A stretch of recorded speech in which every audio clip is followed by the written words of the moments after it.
예. 오늘 말씀, 우리에게 주신 하나님 말씀 창세기 40장 1절에서 7절 말씀입니다.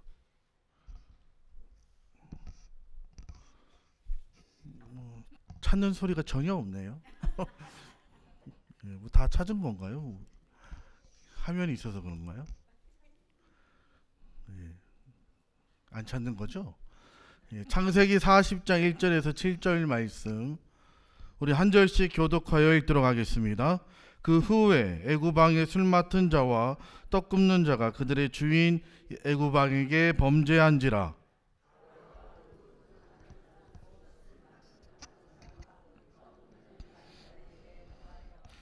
그들의 친위 대장의 집안에 있는 옥에 가두니 곧 요셉이 갇힌 곳이라.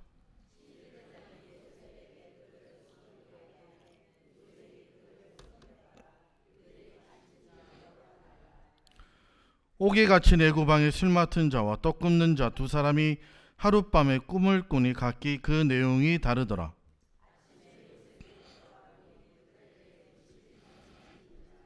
우리 7절 함께 읽도록 하겠습니다. 요셉이 그 주인의 집에 자기와 함께 같이 바로의 신하들에게 묻되 어찌하여 오늘 당신들의 얼굴에 근심의 빛이 있나이까. 아멘. 할렐루야. 우리 앞뒤 좌우로 인사하도록 하겠습니다. 끝까지 충성합시다. 끝까지 충성합시다. 오늘 볼륨 조금만 높여주시겠어요? 제가 잘 안 들려서. 예, 제 일생에 한국교회가 우리 기독교가 제일 부흥했던 때를 생각해 보면 제가 어릴수록 한국교회는 부흥했더라고요. 제가 40대보다는 30대, 20대보다는 10대, 10대보다는 제가 유치원 때 그 꼬맹이 어린 시절이 한국교회는 제일 부흥했었습니다. 특별히 이 부흥의 기간이 되면 여러분들 전부 다 그 한복을 입고 예, 나오셔서 그때는 이 의자가 있으면 다 치웠죠. 또 다 치우고 특히 제가 어렸을 때 그 유치원 때 제 기억나는 것은 그 북 치면서 찬양을 불렀잖아요. 근데 그 북을 한 손잡이로 한 개의 손잡이로 한 채로 북을 치는 분은 이게 아마추어입니다. 그죠? 잘 치는 분은 몇 개로 치죠? 3개, 4개로 칩니다. 흉내도 못 냅니다. 다당당당당당 하면서 그렇게 우리가 부흥회를 했던 하나님의 놀라운 은혜를 경험했던 그리고 얼마나 우리가 뜨겁게 기도를 했던 그 시대가 우리 80년대 제가 유치원 때 초등학교 저학년 시절에 그런 때가 있었습니다. 요즘은 저는 그렇게 기도했으면 좋겠다라는 생각을 항상 가지고 있습니다. 그렇게 찬양하면 얼마나 좋을까? 그렇게 기도하면 얼마나 좋을까? 항상 그런 걸 꿈꾸며 기대해 왔는데 요즘에 그런 모임이 우리 교회에 생겼습니다. 뭔지 아세요? 모르시죠? 모르시지 알아봤으니. 네. 토요일 새벽 기도 끝나고 중보 기도팀에 오시면 그런 성령의 충만한 은혜를 누릴 수 있습니다. 여러분. 얼마나 은혜가 있는지 모릅니다. 얼마나 뜨겁게 찬양하는지 모르고 얼마나 뜨겁게 기도하는지 모릅니다. 누가 목소리가 더 큰가 싶어서 얼마나 뜨겁게 기도하는지. 정말 그 중보 기도에 우리 김영희 권사님께서 함께 했으면 좋겠다 해서 저는 알지도 못하고 갑자기 코가 껴가지고 지금 시작했는데 김영희 권사님이 기도하면서 준비하셨다고 하더라고요. 저는 그 말씀을 믿었어요. 처음에는 그냥 근데 제가 이 모임을 하면서 제가 더욱더 하나님께 기도하게 되고 주님께 간구하게 되고 우리 같이 기도하는 우리 권사님 장로님들이 얼마나 함께 기대하며 소망하면서 중보기도에 참여하고 있는지 모릅니다. 여러분 함께 기도하기를 원하십니까? 여러분 이 나라 이 땅 민족을 위해서 그리고 우리 교회를 위해서 그리고 다음 세대를 위해서 여러분 정말 끊임없이 성령의 충만함으로 기도하기를 원하십니까? 우리 교회가 그렇게 더욱더 기도하기 소망하는 분 중보기도에 한번 나와 보십시오. 토요일날 새벽 기도 끝나고 나와 보시면 알아요. 와 얼마나 성령이 충만한가.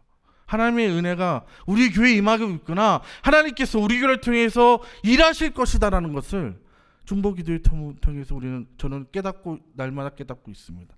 우리 기도하기를 원하시는 분, 우리 새벽 기도에 나오시는 분들 우리 함께 기도했으면 좋겠습니다. 더욱더 많은 분들이 나오셔서 우리 교회를 위해서, 우리 나라와 여러분의 자녀와 여러분의 모든 기도 제목을 놓고 우리 함께 기도하기를 주님의 이름으로 축복합니다. 저번 주네요. 2주가 지났죠. 요셉은 어떤 사람이었죠? 대단한 철부지였습니다. 이 철부지는 내 앞에 있는 사람의 표정이 보이지가 않습니다. 이 철부지는 자기의 꿈에만 사로잡혀 있어서 내 앞에 있는 사람의 얼굴에 어둠이 보이지 않습니다. 내 앞에 있는 사람의 질투가 보이지 않는 거예요. 내 앞에 있는 사람의 괴로움이 보이지가 않는 겁니다. 뭐가 보입니까? 뭐만 보입니까? 자기 것만 보입니다. 맛있는 짜장면을 먹고 있는 나만 보여요. 철부지는요, 나만 보입니다. 잘 될 때에는 잘 되는 나만 보여요. 난 잘 되니까 괜찮아. 나만 보입니다. 반대로 고통스러울 때는 고통받는 나만 보여. 내가 제일 고통스럽다는 거죠. 자기 욕망, 자기 고통, 자기 기쁨, 자기 꿈, 자기만 보여서 다른 사람이 보이지 않는 사람을 우리는 철부지라고 이야기한다는 것입니다. 그 철부지였던 요셉이 가장 고통스러운 시간을 지나갈 때 하나님께서 어떻게 하셨습니까? 하나님께서 그거 어떻게 하셨죠? 함께 하셨죠. 요셉이 너무너무 힘들어서 저기 뒤에서 숨어서 울 때 요셉과 함께 하셨습니다. 요셉이 지쳐 쓰러질 때 그 무릎을 힘을 주셔서 다시 한번 그를 일으키셨습니다. 요셉이 부르짖을 때마다 하나님께서 그때마다 응답하셔서 여호와 하나님께서 요셉과 함께 하심으로 그가 형통함이로라. 하나님께서 요셉과 함께 하셨다는 겁니다. 여러분, 그 가운데서 그는 노예로서 살 만한 힘을 만들어가기 시작합니다. 근데 여러분, 우리가 하나님과 동행하는 가운데 우리가 대부분 그렇듯이 이 세상을 살아가면서 어떨 때에는 굉장히 크게 하나님의 동행하심이 느껴지지만, 그죠? 여러분, 하나님이 동행하시면 사실은 일상적으로는요 크게 느껴지지가 않습니다.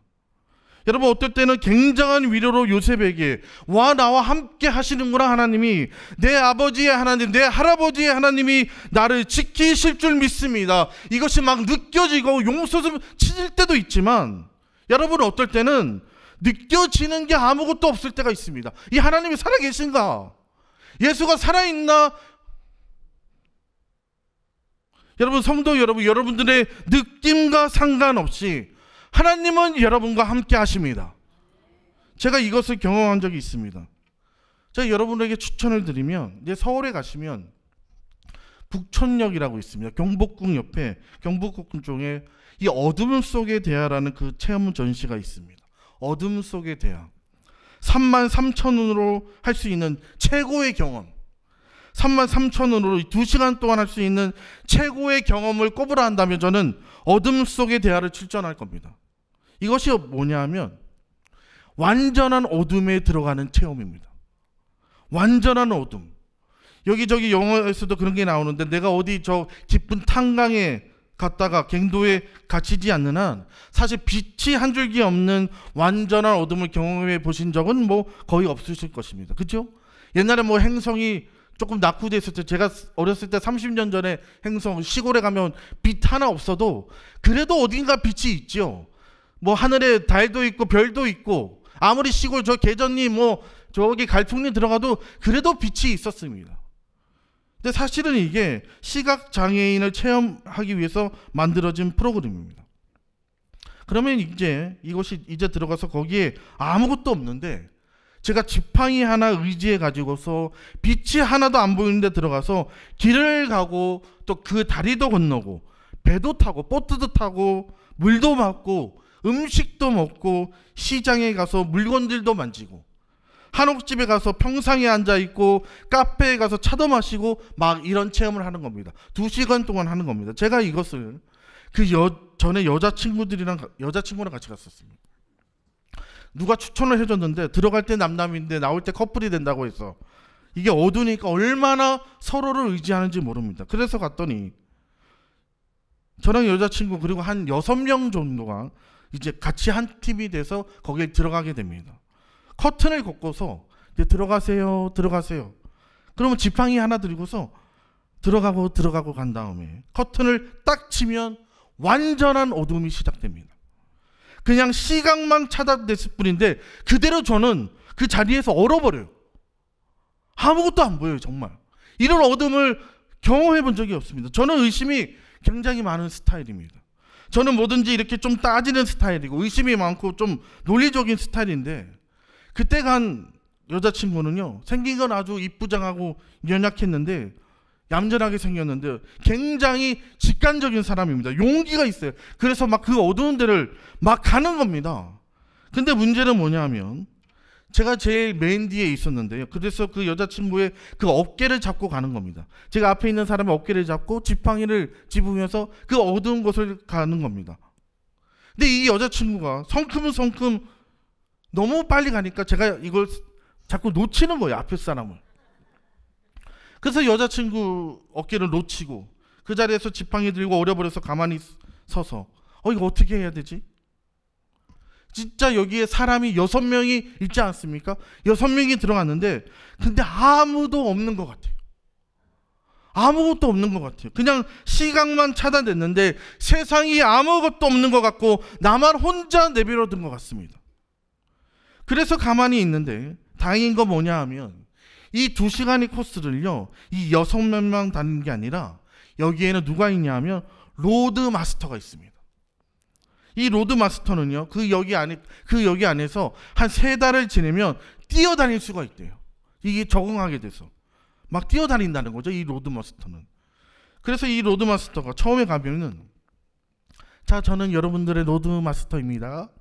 제가 여러분들을 출발부터 마지막까지 안전하게 안내해 드리겠습니다. 저를 따라서 오십시오. 이렇게 말합니다.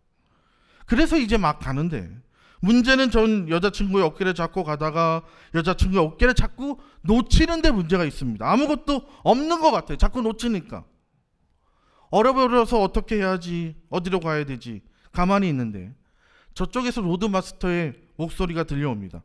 거기 맨 뒤에 있는 아저씨, 자, 일행분도 멈추시고요. 자, 맨 뒤에 있는 아저씨, 앞으로 3걸음 가세요. 그럼 저는 아무것도 안 보이는데 하나, 둘, 셋 이렇게 갑니다. 그 옆으로 2발자국 가세요. 그래서 하나, 둘 이렇게 갑니다. 그럼 오른손을 뻗어보세요. 딱 뻗으면 누가 만져질 거예요. 딱 하는데 앞에 사람들이 만져지는 거예요. 얼마나 놀랍습니까? 또 막 갑니다. 그리고 또 막 갑니다. 막 가다가 또 이 눈치 없는 여자친구가 너무 빨리 가면 제가 계속 놓치게 되는 겁니다. 어느 순간인가는 계속 놓치고 너무 많이 그 사람들하고 벌어지니까 저쪽에서 아마 로드마스터가 안 되겠다 생각했나 봐요. 아저씨, 거기 가만히 계세요. 그리고 쭉 오더니, 자, 오른손을 올리세요. 그 쭉 올렸더니 제 팔이 만져질 거예요. 그러니까 그 사람 팔이 만져지는 거예요. 로드마스터에. 그때 제가 깨달은 게 있습니다. 아, 어두우면 아무것도 느껴지지도 않고 아무것도 없는 것 같지만 분명히 여기에 있구나. 믿음은 여러분 느껴지는 게 아닙니다. 로드마스터가 이 어두운 여정에 함께 하고 있어요. 근데 우리가 팔을 놓치면, 우리가 고난이 오면, 두려워지면 아무것도 없는 것 같아요. 아무것도 감각되는 게 없습니다. 느껴지는 게 없어요. 그러나 만져지지도 않고 느껴지지 않을더라도 여러분, 내 인생의 로드마스터가 반드시 거기에 있습니다. 시편 23편 4절에 이렇게 말하죠. 내가 사망의 음침한 골짜기를 다닐지라도 해를 두려워하지 않을 것은 주께서 나와 함께 하심이라. 내 인생의 로드마스터가 여기, 내 인생의 가장 음침한 골짜기, 여기서 말하는 그 음침한 골짜기는요, 영어로 The Darkest Valley입니다. 음침한 골짜기, 가장 어두운 골짜기, 데스밸리. 여러분, LA에서 라스베가스 넘어가면 그 유명한 데스밸리라고 있습니다. 너무너무 뜨겁고 그 삭막한데 거기서 제일 무서운 게 뭡니까, 여러분? 제일 무서운 게 뭐예요? 해죠. 제일 무서운 게 해입니다. 그 데스밸리에서 거기에 있을지라도 해가 두렵지 않을 것이다.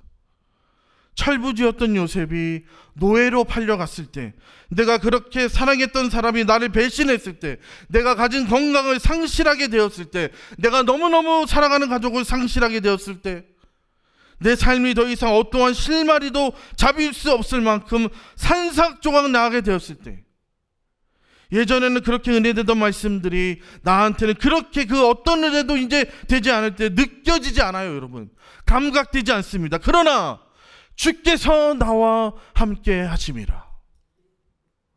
내 인생의 로드마스터가 거기에 계십니다.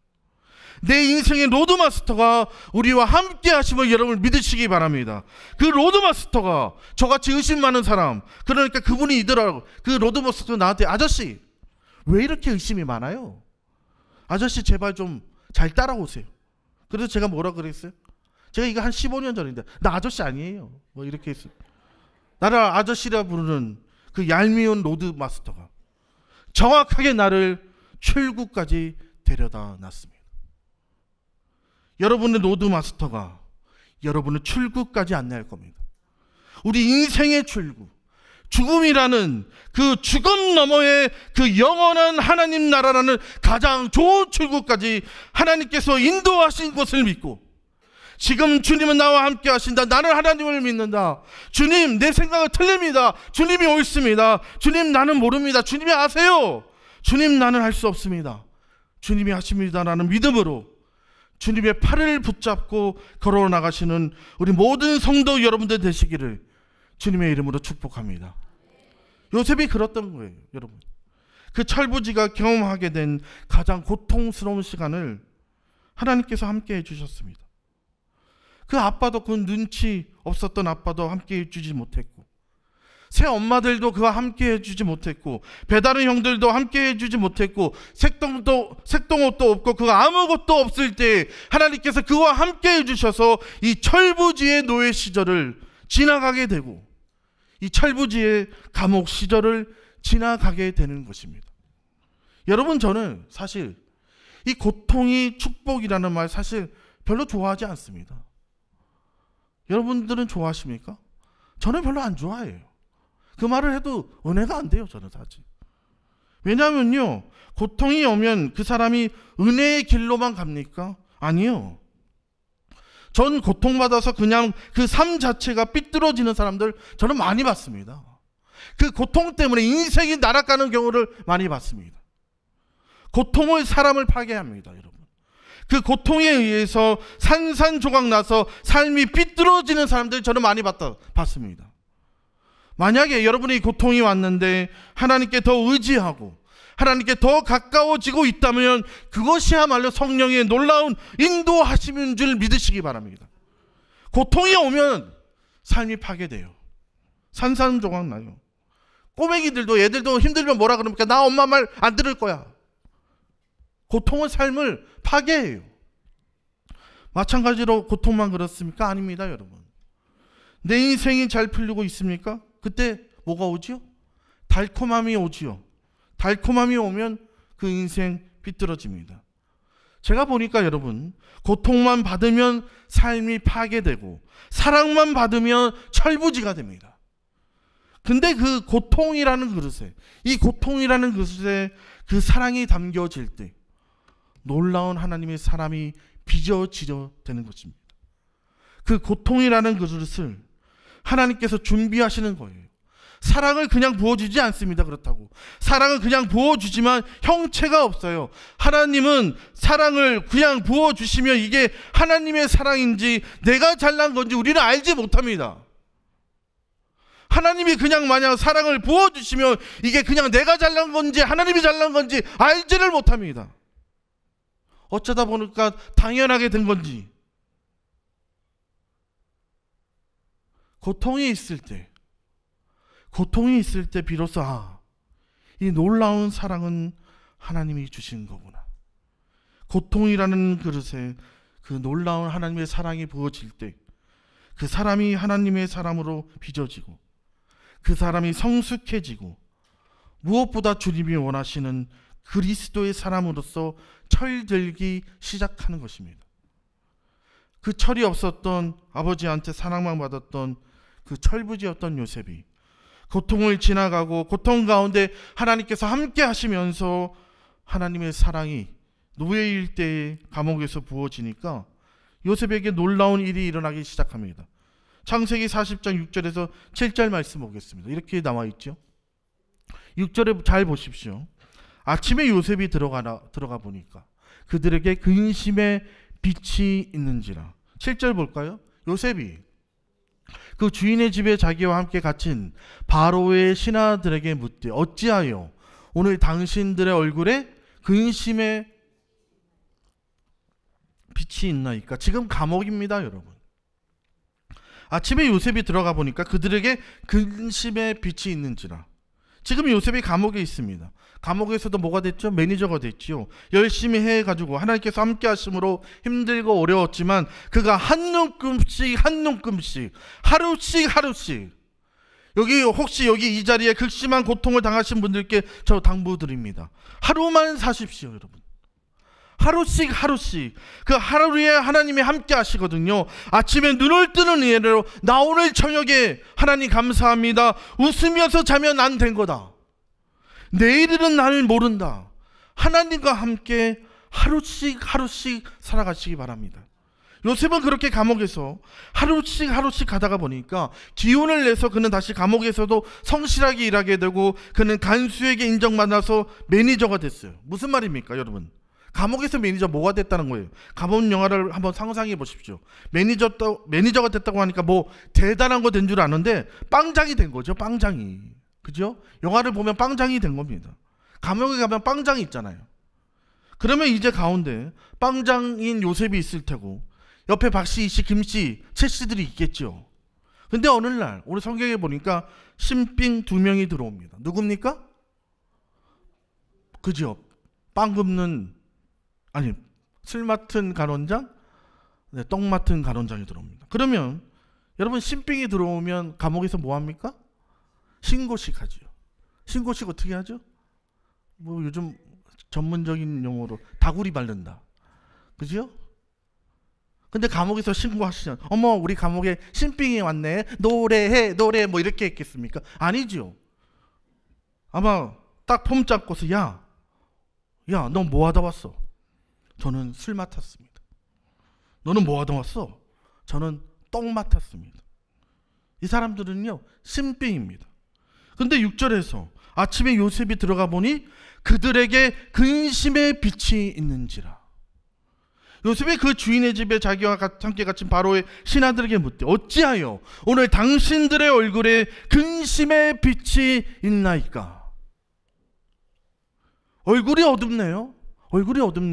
무슨 일입니까? 감옥에서 누군가의 얼굴에 있는 근심의 빛을 읽었다는 뜻입니다. 여러분 형들한테 꿈 얘기하면서 형들 표정이 썩어갈 때 그걸 몰랐던 그 철부지. 우리 엄마는 짜장면 싫어하는구나. 나만 짜장면 좋아해. 자기밖에 몰랐던 아나문이었던 그 요셉이 이제는 고통의 시간을 지나가면서 하나님의 사랑이 부어지니까 이제부터 기적이 일어나기 시작합니다. 제가 봤을 때 요셉에게 일어난 가장 놀라운 기적을 꼽는다라고 한다면 저는 총리가 된 것을 이야기하지 않을 거예요. 왜냐하면 우리가 총리가 될 가망성이 없거든요. 그러나 오늘 하나님께서 주시는 말씀, 이 하나님께서 요셉에게 나타나신 기적은 오늘 우리와 같이 노예와 같고 감옥과 같은 현실에서 살아가고 있는 우리에게도 동일하게 일어날 수 있는 기적입니다. 얼굴에 근심이 있네요. 무슨 일이 있으세요? 어떻게 감옥에서도 다른 사람의 얼굴에 있는 근심이 보였겠습니까? 여기서 말하는 근심이라는 단어는 자아프입니다. 자아프. 요셉은 꿈 타령할 때 형들의 얼굴에 있는 자아프를 몰랐습니다. 내가 형들의 엄마에 대해서 조롱할 때는 형들의 얼굴에 있는 자아프를 몰랐습니다. 나 혼자 색동옷을 입고 있어서 내 옆에 있는 사람들의 얼굴에 있는 자아프를 읽어내지 못했습니다. 근데 그가 노예로서 고통을 당하기 시작합니다.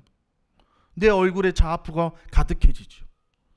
자아프가 가득해지면 하나님이 치유하시고 자아프가 가득해지면 주님께서 씻어주시고, 자아프가 가득해지면 주님께서 만져주시고, 자아프가 가득해지면 주님의 사랑이 부어지는 가운데 타인의 얼굴에 있는 이 자아프를 읽어낼 줄 아는 사람으로 만들기 시작하십니다.